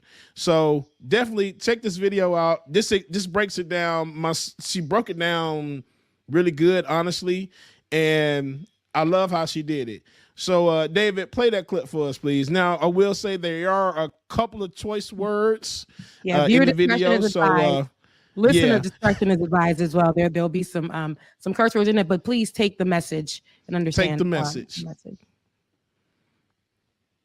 Crazy part is we look at gay men as being the weaker men in our black community because they have sex with other men. But meanwhile, there's plenty of straight men that have been fucking women forever and can't even keep a job. The straight black men in our community typically are the weaker links because they have been coddled by our community. So they are dependent on us for their emotional, financial, mental, spiritual well-being. Meanwhile, because we shun the gay people in our community and cast them out, they know how to take care of themselves. They know how to go out here and get it for themselves because they know no one's going to help them the way that we help other people. And it's bullshit. Similar to how we treat black girls as opposed to black boys. Because black girls are taught to be independent while black boys are taught to find someone that can take care of their ass. The way they mamas used to. Telling y'all, we got a problem. Gay black men have the unfortunate insight of understanding fully before they've even really truly gotten into understanding their own sexuality that the black community doesn't like them. They go to the barbershop as little kids and they hear the shit from other grown men. They see how people in churches talk about them, hear how they talk about them. They see and hear how we talk about them as black women. So they grow into their identity knowing in advance that people are going to hate them for it. That's strength. That's why they hide that part of themselves for as long as they feel possible because they know what's going to happen the minute y'all find out some shit about them. That really ain't none of your damn business. And yet and still, we have the audacity to look at them and judge them about their life choices when we're the ones out here choosing to be bigots. So that was a lot, right? And I will say, you know, I guess in my mind though, black men period are taught to hold themselves up in my mind. But it's a harder, and that's black men period. So I hear what she's saying, but black men are literally taught to hold themselves up. And when they get to a place where they want to be in a relationship, that's when they're taught to find somebody who can take care of them as a woman. So I hear what she's saying, but on that part, it's like, but every single thing else that she said, as far when it comes to gay black men and how we treat them in our community, that to me, I can't even argue with it because I know I've come from also a church that does that. And, you know, I've been one of those people growing up who were taught to look and treat gay people that way. And where I'm from, most of the gay people were black, but I saw white gay people, white gay men, like more so flourishing, and black gay men getting murdered so much. We had to fend for ourselves. Yes. And like, is what she said. We grow up knowing what we have to do, because several times college, oh, Bubba, man, I heard that he gay. Bubba, you gay? I heard that Bubba gay. Y'all be surprised how much it hurts. And I wish we could have Colin. Mom tell you, I'm sure that her sister used to call her, or other family members, oh, Bubba's gay? What's going on? You know that's not right. It happens all the time. Church, barbershop, everywhere. Everywhere. Yeah. And I'm so sorry, Bubba. I am so sorry that you even had to go through that. But I'm so happy that you get to tell it, you know, and your side of the story. And I'm sorry to anybody I've ever offended in my lifetime because of the beliefs that I had, and because I was brought up that way as well. And I remember there's this Haitian boy at our university at FAM. I've never seen a gay Haitian in my life, but he went viral, and they literally, I never seen one, but I knew some that were questionable, who are out of the closet now. But I will never forget, at FAMU, he used to wear high heels. There was no one who wore any heels I don't know anybody else at the time, that particular time. And they used to call him, this is when they were going viral, and they called him Buddy with the Heels. On Twitter, they used to be like, oh, look, Buddy with the Heels. And somebody recorded him and fought him. They fought him. And that's when I felt like I got to speak up on this. We were in school. This was my first year there. And I was like, hey, at the end of the day, I was in a community called HCC, which was Haitian Community Group or something like that. And we got together. I'm like, hey, at the end of the day, and he was in it too, y'all. I said, we got to stick up for him no matter what. Yeah. At the end, we have to stick up for him. If he wanted to wear high heels, so what? So what? He loves Haiti. He loves people. He's a person. Nobody should ever mock him. Nobody should have ever walked up to him. And because he was wearing high heels, because he was gay, nobody should have fought him and tried to beat him up and put it on camera and post it to make a mockery out of him. And back then, there was no, hey, yo, like, you know, hey, that's a hate crime. There was no, hey, you know, that's wrong to do that because he was gay. It was just like, well, he gay. I mean, and he had on high heels, you know. And that was such a problem. And I'm so happy now that, to me, I don't care who you are, what you are, where you from, whatever. That doesn't mean that we have to deny you healthcare or treat you disrespectful. It does not mean that. I don't understand that. If you don't like it, move on. You ain't got to be around me. You ain't got to like me. Just like you said, don't nobody want you. Nobody want you. I ain't trying to put my gay on you. I'm not. At all. Ben, I hope you got that and wrote that down, okay? And it's right. And it sucks because having to go through all of that and have it twofold, because I'm already a black man dealing with all the black man issues that we got already, worried about getting killed. Yes. But add on top of that I'm gay now. So I got worried about white supremacists beat my ass because I'm black, or a cop killing me because I'm black. And then I got to worry about gay bashing coming from not only the white community, but the black community as well too. So it's just like, it's a double damn whammy. That's why at this point now, hey man, I'm who I want to be. I live my life and I can do what the hell I want to do for me. It has nothing to do with you. And like, I know we talk about our sisters and coming together. I mean, not sisters, but talk about coming together, black people. Yeah. Just because somebody is gay, it doesn't look at or has a different kind of opinion on their sexuality, it's got nothing to do with you.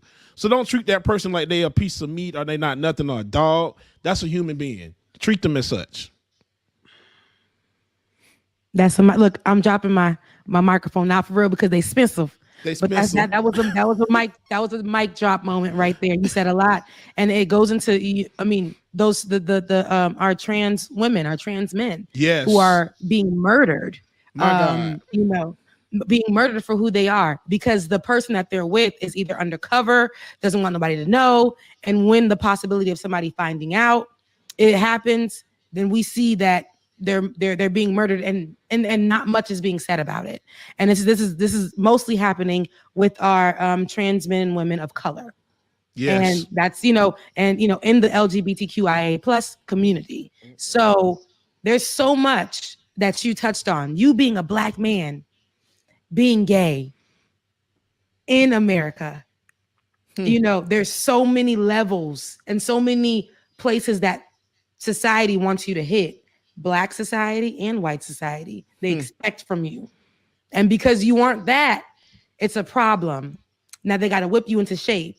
They got to slap the words from the Bible on you and make you become that. Meanwhile, they fornicating like nobody's business.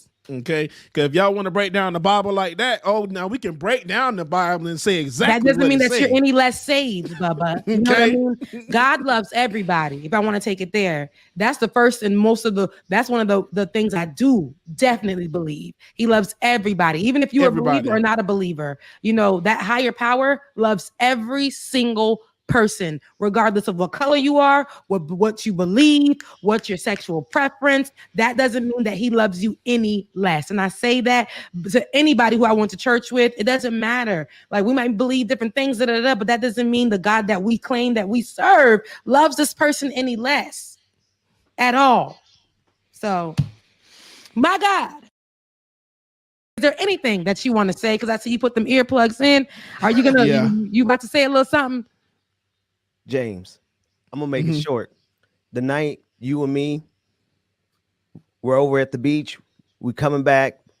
I don't know who all was with us. I don't know if it was you or me, if it was you, me, and some of our other sisters and brothers from the marching band. I don't know who all was with us, but the night we were walking back, and we tried to get a ride with somebody from somehow or another, it came to it where we ended up running from some white supremacists. Yeah. Them bikers in Daytona Beach, Florida. I'm running from white supremacy. Have to deal with all the other demons that be coming after you, and all the people who try to attack you for who you were. I was running from one thing, brother. You were fighting. You were running from two. We survived. You have been a survivor of not only white supremacy, but you've been a survivor of homophobia in the Black community. Yes, man. Oh, shit. A survivor. Like, that's real. That's really real. If you think about it, just growing up, like I said, I couldn't identify with anybody. I didn't have anybody to look up to. All these thoughts and stuff going in my head. I didn't have nobody. That's why I tell everybody, I'm like, man, yeah, I got my high school friends and I love all my high school people, but college was what really molded me. It what really showed me that I could be who I wanted to be and not be afraid of it. And now, granted, at one point, it was some fear because, you know, we went to college in the 90s, 98 going into the 2000s. So it still wasn't right. It wasn't popular to be gay yet. Okay, it wasn't a thing. No, it was It's like if you say you gay, you can't say you gay. It starts in levels. Your DL, for y'all that don't know, that's down low. Okay, so then you come out as bisexual. So it looked like I'm not one way. So everybody still be cool with me. And then eventually, third or fourth year in college, oh yeah, I'm gay. Because it's time to be who I am. I'm about to leave y'all. Y'all not gonna make me no money. I'm not making y'all no money. It's all about me. So deuces, I'm gay as hell. It's all about me. So deuces, I'm gay as hell. All right. So Rebecca, when you were talking about concerts earlier, it was but you said Lettucey. So I was like, okay, you know, it was a nice, cool, you know, everybody was calm at that concert. Beautiful. It reminded me of the Astroworld incident and the young 9-year-old little boy who died. But also there's so much that's happening around that. There's another story, and you might know more about this than me, but Little Uzi had a concert and someone passed out at the concert. And we have a clip of it. We're going to play it. Instead of stopping the concert, he insisted on going on, and he makes his explanation in this clip. Let's take a look at that clip real quick. I don't take no breaks. If it's getting bad, leave. If you ain't gonna leave, stay.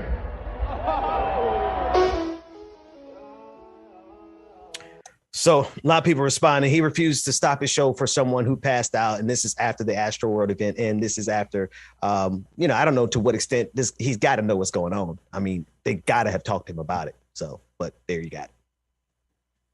What did I just watch? First of all, Ben, comparing the Ledisi concert to the Little Uzi, it was terrible. Secondly, but we was safe over there. We was. That's all I was saying. I was saying y'all was safe. We y'all had safe because ain't nobody mattresses. storming the stage. Y'all not doing mosh pits at the Ledisi. Yeah, we was two-stepping, and we was using the seat to just sway our hips in our seats. We had balcony levels that nobody was trying to dive down and do that. We were in the Atlanta Symphony Hall, something with how they say Haitians, prestige. Bagay qui senti bon. Et pas bagay mosh pit qui sa. But as you know, as I'm watching this though, it is sad because this culture of moshing or being very aggressive, it's been a thing, right? But it's funny that now we're seeing how they're just very dismissive now. I've seen these. I had friends growing up who were part of the mosh pit crew, and they had a great time. Everybody knew. I hear there are rules to it, so don't come moshing and don't come whatever if there's no rules to it. But the fact that these people are leading these type of things and saying to these people, instead of saying, "Hey guys, if you see someone laying out, if you see someone sick, please make room. Tap on the quickest emergency that you can get. Wave me down. We'll stop until we can get some assistance." Because the way things are going now, these artists need to know better. And you're teaching your audience how to be. You just told them, die where you are. Die for me where you are. Yeah. Die for me where you are. And this is where I say the culture of it is getting really, really crazy. But to see Lil Uzi, be a part of this is a problem for me. I ain't even know. I don't really know what he rap. I don't know what he sings. I don't know. All I know is he dates one half of the City Girls. And I really don't look at it. It's giving. What is the pants? What is it doing? I'm being an auntie right now. You gotta run that back. He dates one of the City Girls. He dates one half of the City Girls, Jatavia. That's as alarming as Tory Lanez dating. You mean Tony Braxton and Birdman? No, that one too. My God, you hurt me today. No, Megan Thee Stallion and the little and Tory Lanez when they were briefly dating, but we didn't even know they were dating until I feel like he shot her. Until they shot her in the pinky toe. How you shoot Megan Thee Stallion in the pinky toe? There's a lot of troubling things that you said in the last 30 seconds. I'm sorry, but anyways, Little Uzi Vert is a problem. This we have a guest. I'm sure has a problem with it too. Go ahead. Okay, yeah, we can bring this guest on. Pascal, are you there? Yeah, I think he's here. Somebody who knows a little bit more about culture than myself, because a third box, brother Pascal, another bald man. I don't feel quite right without having at least two bald men on the screen at any given point in time. Brother Pascal from the Pascal Show, how you doing, man? Man, I'm chilling. How you doing? Man, I'm doing good. It's been a long time. I know we've been out of pocket. We've been off and having shows and been taking breaks, but we're glad to have you here, man. Yeah, man. Yeah. Hello, Rebecca. How you doing, sweetheart? I was gonna say, excuse me, there's a lady in the room. We speak to the woman first. Speak to the woman first. I'm a woman. That's what Ledisi said yesterday. I'm a woman. She said that yesterday. I can take the rest of the day off. So, go ahead, guys. Have a good time. Very good. Bye, man. Bye. What? Okay, so you guys are talking about this Lil Uzi thing, right? Is that we're talking about this Little Uzi thing with him being on stage and basically dismissing the fact that somebody passed out at his concert. And we know with the latest with the Astroworld tour and what happened with that, people dying, people hospitalized, people brain dead. It's crazy. My best friend actually just texted me one of his lyrics. She said, "Push me to the edge. All my friends are dead," is one of his lyrics. And that just lets us know all we need to know. Pascal? No, my man needs some mental health counseling. Oh, go ahead, Pascal. All my friends are dead. Okay, so here it is. Because I'm actually going to be covering a piece of this on my show today too. And I just saw that you guys were talking about it. I'm like, oh, this is perfect. Great. So here's the thing. Obviously, there's this whole thing about raging, right? And I'm not saying Cajun, not Cajun chicken, raging. For some weird Raging Cajun, not Raging Cajun. Not Raging Cajun either. So it seems like there's this thing, right, where they all want to go out there and quote unquote rage, right? And I mean, not throwing any shade towards Lil Uzi or anything, but now that the climate with concert going is so sensitive, is so palpable right now, you have a certain amount of responsibility when you get on that stage now, more than ever. Right. That's right. We should be, when you're on there and you're a performer and you're doing your thing and people are passing out and the audience is letting you know that they are passing out, please do what you can to tell people to take a few steps back or anything of that sort. But what's really interesting about this one is that he stops the show and he basically says, if y'all want to leave, y'all want to leave. If y'all want to stay, y'all want to stay. We rage in here. And then they turned off the music. He got shut off. Okay. So that's good to know that he got shut off. So he was on stage. He's doing his thing. Some people are, a woman is passing out in the front row. Mm-hmm. He's on the mic and he's like, well, we raging here, right? He says like, we're out here raging, right? Mm-hmm. He says something along the lines of like, if y'all want to stay, if you could stay, if you want to leave, y'all leave. Leave if you want to leave, kind of thing. Mm-hmm. He goes back onto the mic trying to do his thing. The concert or like the actual facility shuts him down completely. So he can't even talk on the microphone. He gets so angry, he throws that mic out into the audience. Real talk.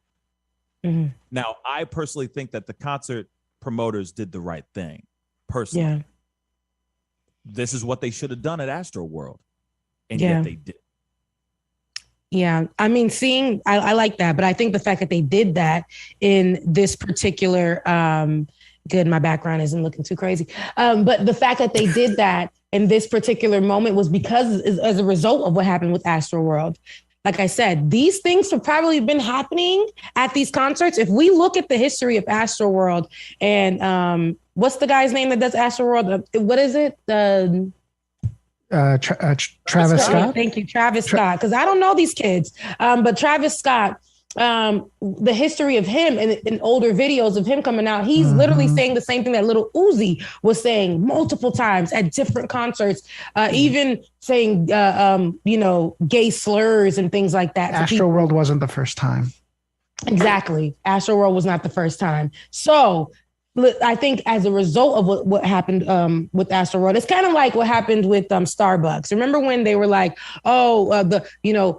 that incident with feeling, I guess there was racism happening, they were kicking people out of Starbucks for being Black kind of thing. And all of a sudden we got diversity and inclusion.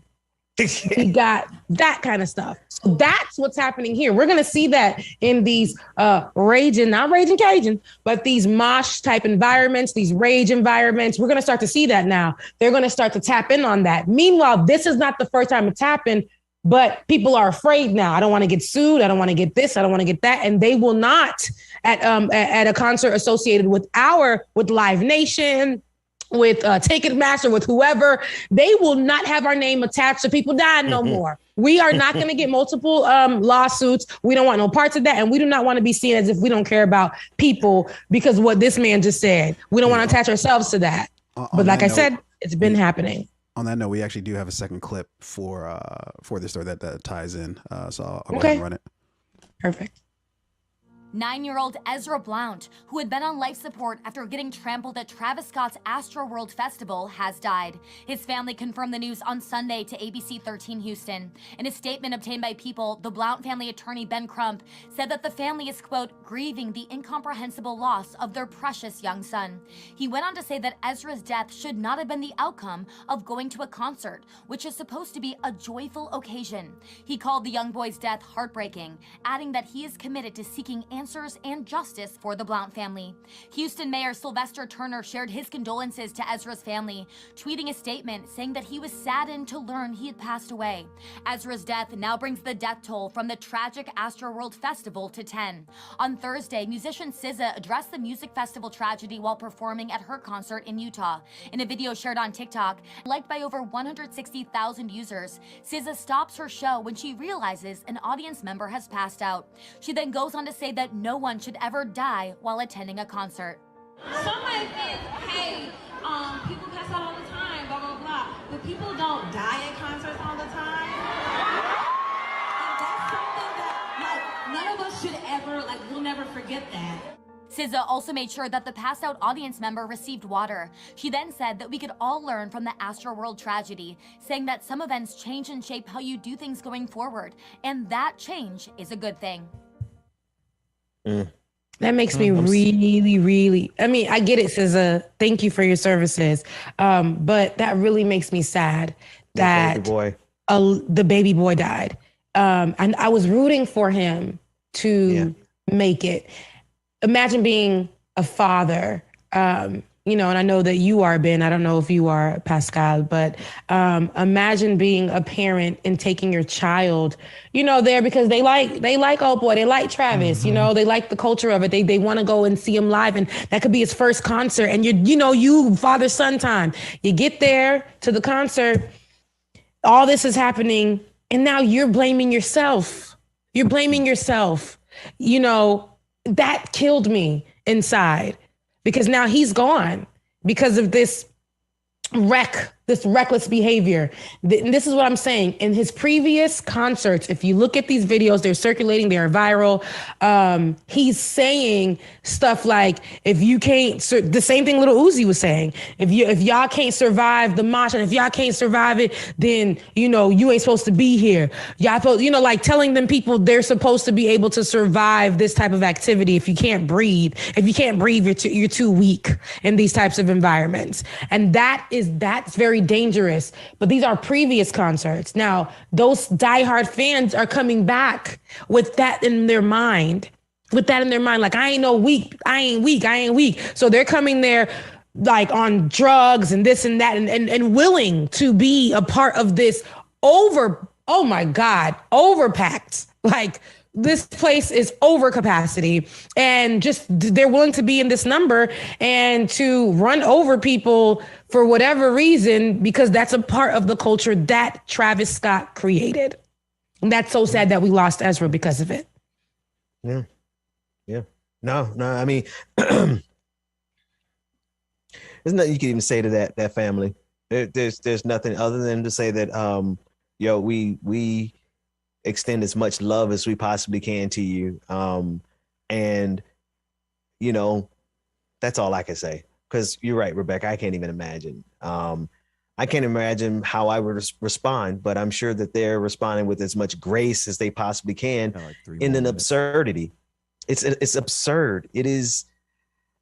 Anyway, the point is this. I have a question for the two of you. Is their music that good? Is Travis Scott's music, is Lil Uzi's music that good? All I know is that one song that push me to the edge.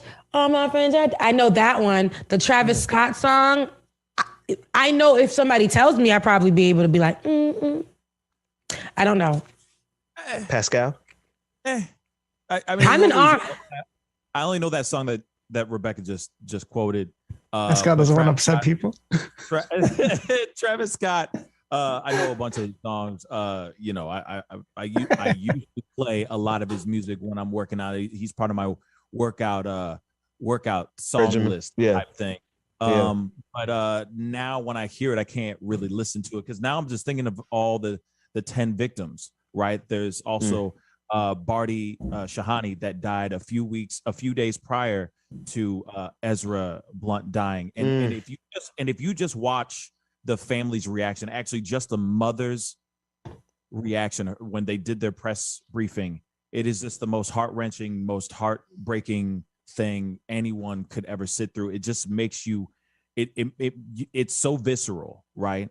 That there's no way that you could just not stop playing their music. I mean, playing his music, because it just makes you think of these kids. It makes you think of all these victims that have died.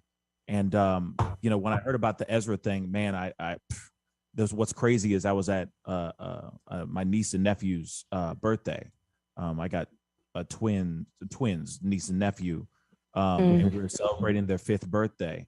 And as I hear about this information, I mean, I'm looking at these little kids, you know, I'm looking at my other nieces and nephews, and I'm sitting there going like, wow, imagine me, you know, I'm not a dad, but I definitely can feel this, you know, it definitely hits, doesn't matter, right? And it's the holidays, going to an event like that and walking out without your loved one. It's Jesus to think about. Yeah. And in this particular moment, like, I think it is the responsibility of the artist.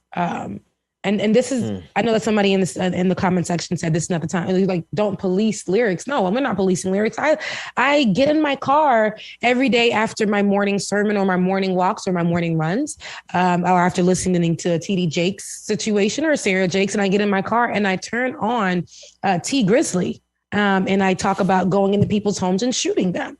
But I'm not doing that. I'm like, you know, laying somebody's body dead, you know, gun to the head. I am that person. I put that on extra blast as I'm riding through my very white apartment complex. There are some things that you don't want to be clipped out, Rebecca. I feel like that might be one of the things that you don't want to give the people that to clip out, because they're gonna soundbite that way. No, give it to them real good. What's the lyric again, Rebecca? No context, Rebecca. They can clip out a lot of things I say. No matter what I say or do, they're able to clip a little piece of it and say that's what I said. But now, you know, I you know, me listening to that type of music, but that does not mean that, you know, I don't want that. I'm not out here doing those kind of things, right? I don't want lyric policing, because we have all types of music that say all types of things, as long as it's not like rape and all that stuff, whatever. I won't listen to it. But we have all types of music that say all types of things. I don't want lyric policing, but I need these artists to be responsible, right? Yeah. The music is a form of art, but you guys are coming here and telling people you should die for my art. Yeah. You should die for my art. And that's why I'm like, hold up. First of all, your outfit is whack. Okay. 2 feet tall. Your hair is whack. You know, you look dusty. Okay. The tattoos are whack. No, I am not dealing with that with you. I'm not dying for you. I have a life. Pascal. And who are you? Who are you for me to die for? Your music's all right. Like, it is what it is, Pascal. I ain't dying for nobody's music, Pascal. I know you ain't dying for nobody's music. Good morning. You better twirl away. I see you.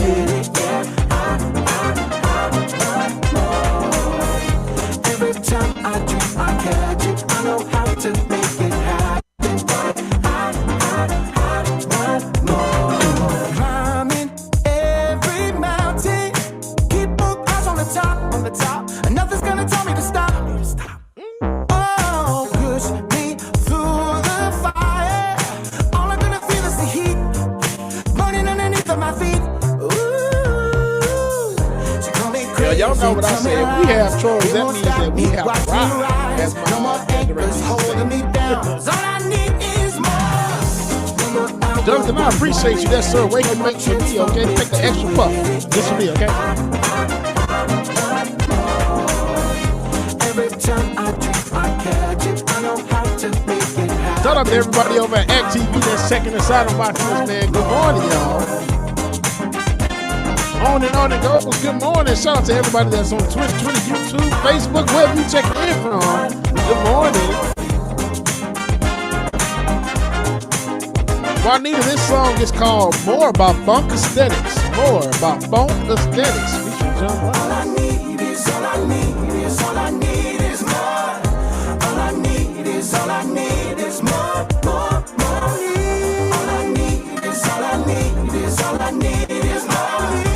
All I need is, all I need is more. Brother Tyler, what's going on, Brother Tyler? Good morning, Barbara.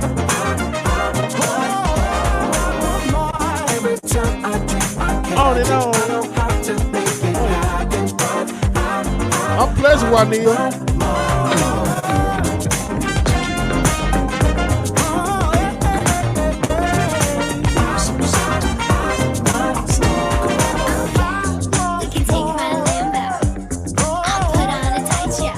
Infinite content. Good morning, brother. What's going on?